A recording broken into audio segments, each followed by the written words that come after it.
સામાજિક સેવામાં જીવલેણ જોખમ અને હોસ્પિટલની માનવતાની ઉમદા મિસાલ।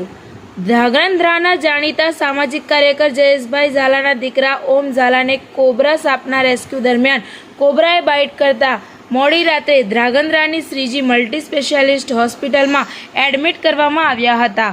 હાલ એકધારી ટ્રીટમેન્ટ પછી તેમની તબિયત એકદમ દુરસ્ત હોવાની જાણ થતાં ધ્રાંગધ્રાવાસીઓએ રાહતનો શ્વાસ લીધો છે।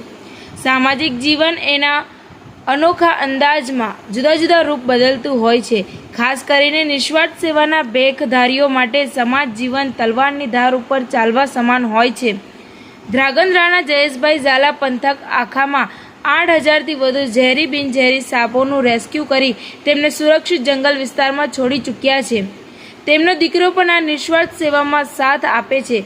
ત્યારે એક રેસ્ક્યુ દરમિયાન ઓમ ઝાલાને કોબરા સાપ કરડ્યો હતો અને નાજુક હાલતમાં ધ્રાંગધ્રાની શ્રીજી હોસ્પિટલમાં એડમિટ કરવામાં આવ્યા હતા।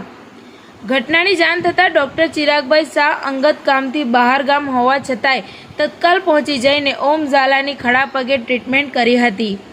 હાલ ઓમ ઝાલાની તબિયત દુરસ્ત હોવાથી ધ્રાંગધ્રાવાસીઓએ રાહતનો શ્વાસ લીધો છે। પણ અહીં માનવતા અને સામાજિક ઋણનો હૃદયસ્પર્શી દાખલો પણ શ્રીજી હોસ્પિટલ તરફથી સામે આવ્યો, જેમાં હોસ્પિટલના સંચાલક શૈલેષભાઈ પટેલ તેમજ ડૉક્ટર ચિરાગભાઈ શાહ દ્વારા ટ્રીટમેન્ટના બિલને લેવાનો સ્પષ્ટ ઇનકાર કરી જયેશભાઈ ઝાલા અને ઓમ ઝાલાનું સામાજિક સેવાકીય યોગદાન બદલ સન્માન કરી ભેટ આપી અભિનંદન આપ્યા હતા। સમગ્ર ધ્રાંગધ્રા પંથકમાં હોસ્પિટલના પગલાંને આવકાર મળી રહ્યો છે। TV18 ન્યૂઝ નેટવર્ક સાથે રિપોર્ટર દિવાન મયુદ્દીન, ધ્રાંગધ્રા।